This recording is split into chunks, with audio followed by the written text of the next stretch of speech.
Hello everyone, welcome back to the channel to a new vlog. গতকালকের ভ্লগেই দেখিয়েছি মা বাবা গেছে কৃষ্ণনগর মায়ের দিদির বাড়ি, আর সেখান থেকেই কিন্তু আজকের ভ্লগটা শুরু হবে দিল্লি, কৃষ্ণনগর, মায়াপুর। কারণ আজকে অনেক কিছু ভ্লগে আছে এবং মাসিদের কিন্তু নিজেদের যে ইট ভাটা সেখানকারের ভিডিও কিন্তু অনেক কিছু শেয়ার করেছে মা।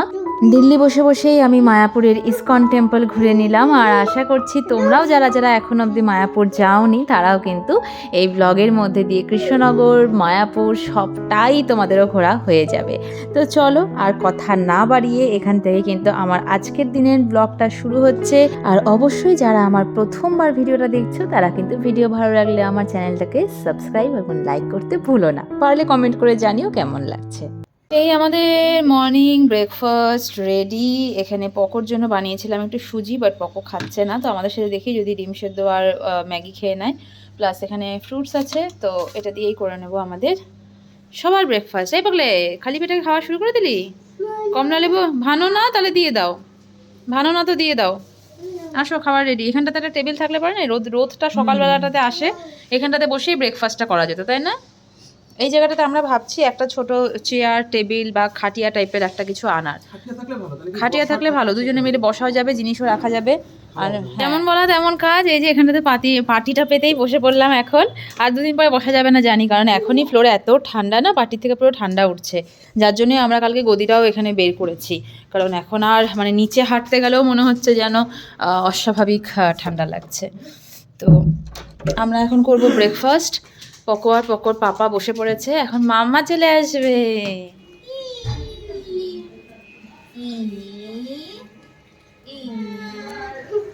খাওয়ার তো নাম নেই, আমরাই খেলাম। এবার এই সুজিটা এরকমই পড়ে আছে, ম্যাগি এক দুটো খুঁটে খুঁটে খেয়েছে। এখন পায়রা দেখেছে বাইরে, আর ও একটা বল ফেলেছে নিচে। এই ব্যালকনিটা দিয়ে না ও বলগুলো সব ফেলে দেয়, পরে প্রীতম গিয়ে গিয়ে নিয়ে আসে। তো এখন জেদ ধরেছে যে ওই বলগুলো সব নিয়ে আসতে লাগবে। তো এখন ওর সাথে গিয়ে বল আনতে লাগবে, তার জন্য আমাকে পটানোর চেষ্টা। কেন বাবা? এত যে মানে কি বলবো, সব বোঝে, মানে বুঝে শুনে সব কাজ করবে। জানে এখন মাম্মা না করলে পাপা নিয়ে যাবে না, ওই জন্য আমার ঘাড়ের মধ্যে এসে মাম্মা মাম্মা করে যাচ্ছে। মাম্মা মাম্মা মাম্মা, দেখো অবস্থা। এটা রেলিং দেওয়া না দেওয়া সমান, আর দুদিন পরে এমনি উঠে যাবে। কতটা অবধি উঠেছে দেখো, যেটা একদম ঠিক না। আর এই নেটটা থাকার জন্য ওর উঠতে আরো সুবিধা হচ্ছে। নেট ধরে ধরে জুতো পরে আছে জন্য না পা দিতে পারছে না, খালি পায়ে সেদিন নেটের মধ্যে পা দিয়ে উঠে গেছিল। ব্রেকফাস্ট হচ্ছে এখন। কি কেমন বানিয়েছে ছোলার ডালটা? ছোলার ডাল কেমন? আর ওর রান্না তো খুবই ভালো, সেটা কোনো নেই, কিন্তু এখানকার যেটা দেখলাম মিষ্টি ভীষণ টেস্ট না গো, মিষ্টি দারুণ এখানকার। দিদির ছেলে এখন যাচ্ছে ভাটাতে, ওদের ইটের ভাটা আছে, ওখানে যাচ্ছে, তাই জন্য সবাই গেছে নিতে। এই যে বাবা এখানে রুবিদিও ছিল, ও হেলমেট নিতে ভুলে গেছে, রুবিদি আবার ওপরে এসছে হেলমেট নিতে নাকি। ওই যে এই ছেলে চলে গেলে সারাদিন রুবিদি একা বাড়িতে। এখানে মূলো শাক, এই যে পালং শাকও আছে ওই পাশে, ওই পাশটাতে, ওই পাশে পালং শাক আছে। ও বলছে যে আমাদেরকে আর একটা বাইক আছে, সেটা নিয়ে ঘোরার কথা বলছে, যে তোমরা ওই বাইকটা নিয়ে একটু ঘুরে এসো। সেই ঘোরার জায়গাটাই বলে দিল, এখানে ওখানে যেও।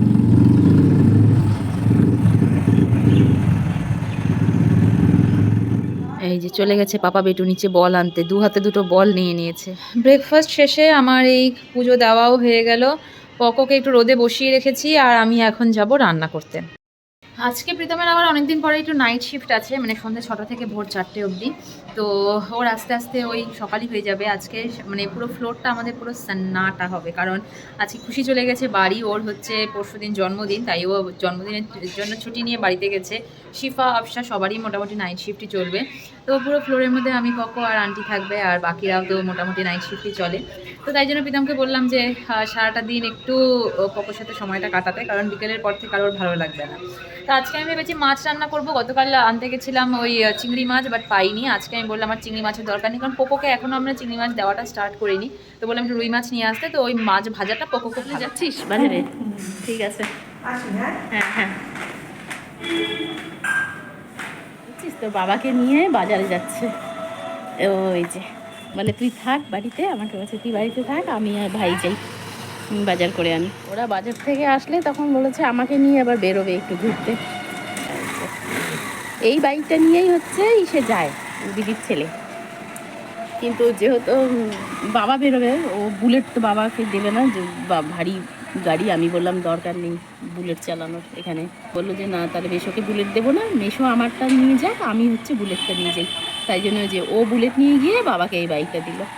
গ্যাসটা ভালো করে মুছে এখানে বসিয়ে দিয়েছি ভাত, আর এখানটাতে মাছের জন্য সমস্ত আলু, ফুলকপি, পেঁয়াজ, টমেটো, রসুন, লঙ্কা সব কেটে রেখেছি।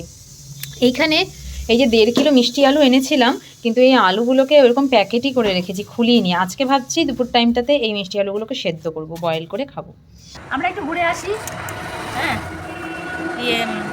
ও রান্না টান্না করছে, রুবিদি বলে তোরা একটু ঘুরে আয়। আমাকে কিছু করতে দিচ্ছে না, বলে তুই আসছিস ঘোর।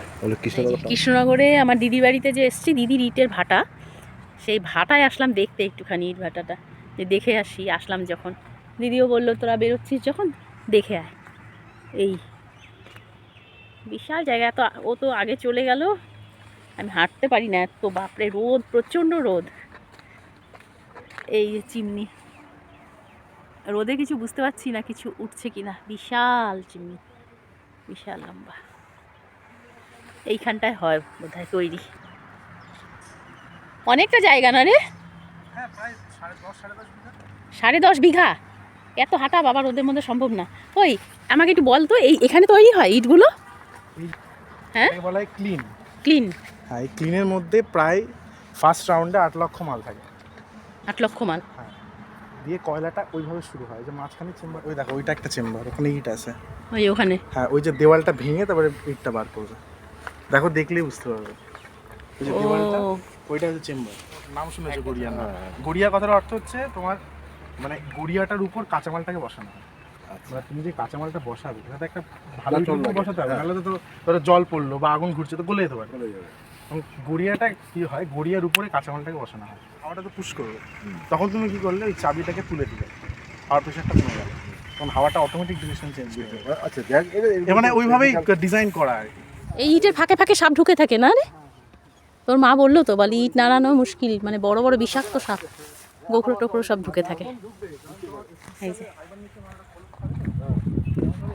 ঢুকতে গিয়ে এত বড় একটা কালার সাপ ছিল। কোথায়? এখানে? হ্যাঁ, তারপরে গোকরও ছিল, ওই জন্য আর ভয় ঢুকলো না। বাবার ছেলে ওদিকে এখনো অবধি আসেনি, তাই আমি এদিকে একটু ফুলকপি, আলু এগুলো সব ভেজে কাজটাকে এগিয়ে রাখি।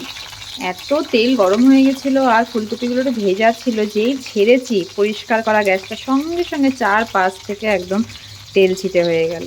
যাই হোক, এখন আমি করব ঘরটা একটু পরিষ্কার। গদিটা নিয়ে বাইরে রোদে দিয়ে এসেছি, এখন ঘরটা ঝাড়ু। আর ফুলকপিটা কেবল ভাজা হলো। এই যে পাপা বিটু নিয়ে চলে এসেছে এখানে ধনেপাতা আর মাছ। আর টাটকা মাছ দিয়েছে?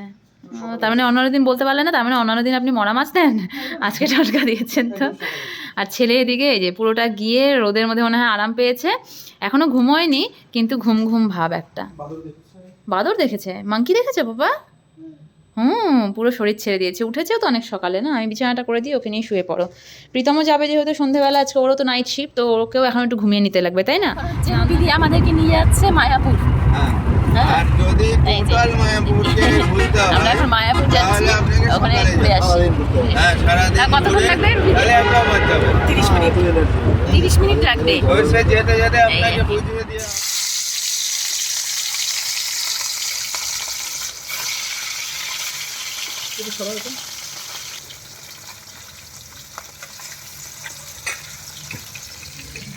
মাঝে মাঝে বসিয়ে দিলাম, পপো ওদিকে ঘুমিয়ে পড়েছে, প্রীতম শুয়ে দিয়েছে।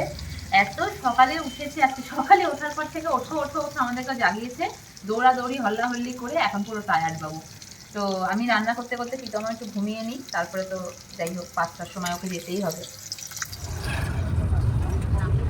বাইরে থেকে চূড়াগুলো দেখা যাচ্ছে। হ্যাঁ, ওই চোরাগুলো সোনার, ওই গোলগুলো সোনার, ওই উপরে হ্যাঁ হ্যাঁ, যেগুলো গোল, ওই গোলগুলো পিওর সোনা একদম।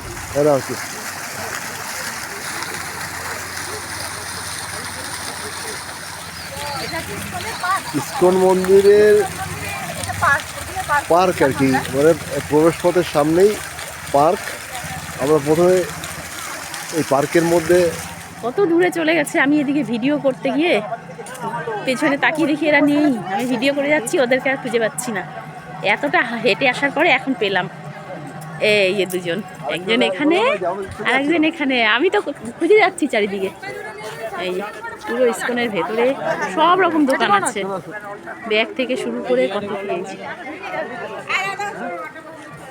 ভেতরটা ঠিক মতো হাঁটলে পা ব্যথা হয়ে যাবে, তাই না গো? অনেক বড়, কত হাঁটা যায় এখানে।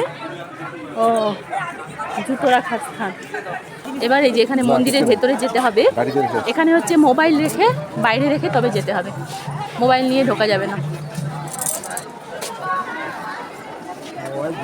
এই যে এখানে আমাদের যিনি প্রভুপাদের সমাধি। ভেতরটা তো মোবাইল নিয়ে যেতে দিল না, ভেতরটা মানে এত সুন্দর কি বলবো। হ্যাঁ, মানে এটাই আফসোস হচ্ছে যে মোবাইল নিয়ে গেলে একটু ঘুরে আনতাম। খুবই সুন্দর। এই একটা গম্বুজ, এটা হয়তো কোনো স্মৃতিসৌধ। এটা তো এখানটা এই নৌকাবিলাস হয়, এইখানে তো স্মৃতিসৌধ। শ্রীকৃষ্ণ নৌকাবিলাস হয়। এই নৌকাবিলাস, এখানে জলটা দেখা যাচ্ছে, দেখো। হ্যাঁ, দেখা এই যাচ্ছে। ভেতরে এই যে এই একটা ছোট পুকুর আছে, এখানে শ্রীকৃষ্ণের নৌকাবিলাসের জায়গা। আর ওই যে ওটা হচ্ছে পিছনে আলো দেখা যাচ্ছে গম্বুজের, ওটা হচ্ছে শয়নকক্ষ। এই পাশ থেকে দেখছি মনে হচ্ছে না দক্ষিণেশ্বরের মন্দিরে চলে এসেছি। যদি একটু দিনের বেলা আসতে পারতাম না, দারুণভাবে তুলতে পারতাম, কিন্তু একটু দেরি হয়ে গেল। দিনের বেলা আসলেও যে ইটের ভাটাতে গেলাম, ওখান থেকে প্রচণ্ড রোদ ছিল, এসে একটু ক্লান্ত, একটু শুয়ে পড়েছিলাম। তারপরে আস্তে আস্তে সন্ধে হয়ে গেছে। চলো চলো, পুরো ভেতরেই আছি আমরা এখনো। পা ছেলে দুজনে ঘুম থেকে উঠেও গেছে, পকোকে আমি খাইয়েও দিয়েছি। এখন আমি আর প্রীতম এই লিজ্জত পাঁপড় আর মাছের ঝোল দিয়ে খাবো এখন ভাত। এই কেন রে ফেলে দিলি? ওর খিদে নেই, ওকে এখন কিচ্ছু দিও না, ও নেবে আর ফেলবে। টাটা। আয় আয় আয় আয় আয়, যাও বাবু। পাপা অফিস যাচ্ছে, এসো এসো। পাপা অফিস যাচ্ছে, এসো চলে এসো। তুমি এসো, পাপা অফিস যাবে। তুমি এসো, পাপা চলে গেছে, পাপা চলে গেছে, অফিস গেছে। তুমি এসো, এদিকে এসো, তুমি এসো। দেখ তো শিফা কি করে, যা শিফা কি করে দেখে আয়, যা। শিফা কোথায়, দেখে আসো তো। চলে গেছে অফিস। নানি কি করে দেখে আয়, যা যা। চলো, প্রীতম বেরিয়ে গেছে, আমার ঘর টর সব পরিষ্কার করা হয়ে গেছে। এবার পকোকে নিয়ে চলো বেরিয়ে বেরোবো। এসো এসো এসো এসো, চলো চলো। শিফা, শিফা খালার কাছে যাবি, চল। হ্যাঁ চলো। হাতের জিনিসটাকে আবার ঘরে রেখে আসলো। ওদিকে না, ওদিকে না, ওদিকে না, ওদিকে না, এদিকে, এদিকে। তোমার সাহস দিন দিন বেড়ে যাচ্ছে বাবা। ও ফ্রিজ খুলে দুধ বের করে নিয়ে চলে এলো। শিফা এখানটাতে একটা জুস দিয়েছে, তাতে হলো না, ও আবার দুধ বের করে লস্যি বলছে ওটাকে। কি এটা? তাকাও, কি এটা? লচ্ছি? এটা লচ্ছি না, রেখে দিই, এগুলো সব রেখে দিই, আমি পরে নিয়ে যাবো। হ্যাঁ, দুধটা রেখে দাও, এটা নানি চা খাবে, দুধটা রেখে দাও, জুস নিয়ে যাবো।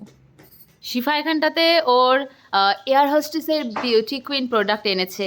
সেগুলো হচ্ছে, इसको क्या बोलते हैं? Eye shadow palette. मत दो शिफा, मुझे एक दिन सजा के दोगी? हाँ भाभी, किसी दिन आप कहीं जाइए तो हम आपको सजाएंगे। मुझे शिफा एक दिन सजाएगी ये आई शैडो पैलेट से। बहुत बढ़िया कलर से, कितना सारा कलर से। देखो, ये ग्लिटर वाला है, ये अलाउड है फ्लाइट पे? ग्लिटर नहीं अलाउड है ना, बस मैट वाला ना। आंटी বানিয়েছে এখানে গরমা গরম চায়, কোকো খাচ্ছে এখানে ঝুড়ি ভাজা। চা খেয়ে আসলাম, আর দুপুরবেলা একটা মিষ্টি আলু সেদ্ধ করে রেখেছিলাম, সেটা এখন নিয়ে যাবো, কারণ প্রীতম তো মিষ্টি আলু খায় না। তো ওদেরকে জিজ্ঞেস করলাম, আন্টিও খায়, শিফাও খায়, তো সবাই মিলে একসাথে খাই। এইখানটাতে মিষ্টি আলুর মাখা হয়ে গেছে, মেখেছে এই ব্যক্তি, আর এই চাট মশলা দিয়ে দারুণ ইয়াম্মি। এখানে শিফা পুরো রেডি ডিউটি যাওয়ার জন্য, মেকআপ বক্স নিয়ে এখানে পকো নানান রকমভাবে গবেষণা করছে। কি বাবা ওটা, ওটা দিয়ে কি করে? ও তুমি অলরেডি ব্যাগ নিয়ে নিয়েছো মেকআপ বক্স? বাহ বাহ, ওটা দিয়ে শিফা রেডি হচ্ছে, দেখো শিফা রেডি হচ্ছে। বাহ, তা দেবে না।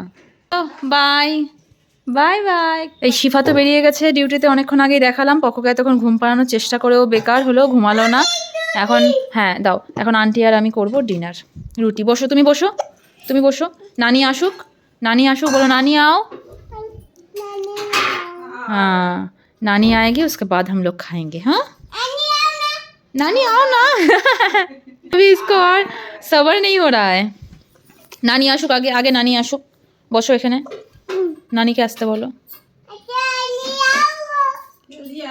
এই এখানটাতে আছে গরমা গরম রুটি, আর এখানটাতে পুরো কাগজ দিয়ে মোড়া একদম, যাতে রুটিটা নরম থাকে, ভালো থাকে, গরম থাকে। আর এখানে হচ্ছে ডিমের তরকারি, ডিম সোয়াবিন, আর এখানটাতে ডাল। বাবা তুমি পারবে না, দাঁড়াও নানি আসুক, নানি বকা দেবে।